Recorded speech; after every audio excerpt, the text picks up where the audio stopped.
लोकतंत्र तुम्हें पिछले पाठ में पढ़ा था। लोकतंत्र किसे कहते हैं? ऐसा तंत्र, ऐसा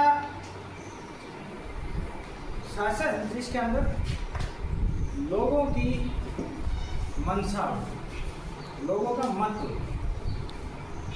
ऐसी शासन व्यवस्था जिसके अंदर लोगों के विचार से ही जो व्यवस्था बनी हुई। लोकतंत्र के लोगों के शासन को ही लोकतंत्र कहते हैं। लोगों के लिए होता है, लोगों के द्वारा होता है और लोगों से बनता है लोकतंत्र। हम इलेक्शन में चुनाव जब लगाते हैं तो हमारे सरपंच को भी हम वोट देके बनाते हैं। किसके लिए? हमारे लिए।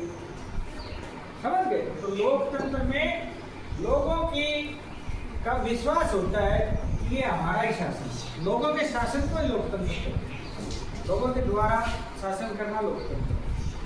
इसमें इलेक्शन होता है, लोग अपना मत देते हैं और एक नुमाइंदे को चुनते हैं। लेकिन इसके अंदर दोष क्या क्या है, इनका वर्णन आज करेंगे। लोकतंत्र में राजनीतिक पार्टियां चुनाव लड़ती हैं तो हर 5 साल के बाद चुनाव होता है।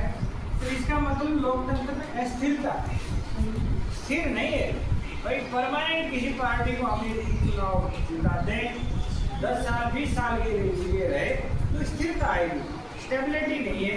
तो लोकतंत्र के अंदर ये कमी है क्योंकि अस्थिर शासन है। 5 साल के बाद दूसरी पार्टी आ जाएगी, 5 साल के बाद दूसरी पार्टी आ जाएगी, दूसरे का शासन होगा तो वो निर्णय नहीं ले सकते लंबा। दूसरी पार्टी क्या पता बदल दे। तो ये लोकतंत्र का एक दोष है, लोकतंत्र में अस्थिरता। समझ गए? कुछ समय के लिए एक सरकार रहती है, फिर दोबारा चुनाव होने के बाद दूसरी सरकार आ जाती है, तो लोकतंत्र में अस्थिरता, ये दोष। नंबर 2, लोकतंत्र के अंदर भ्रष्टाचार।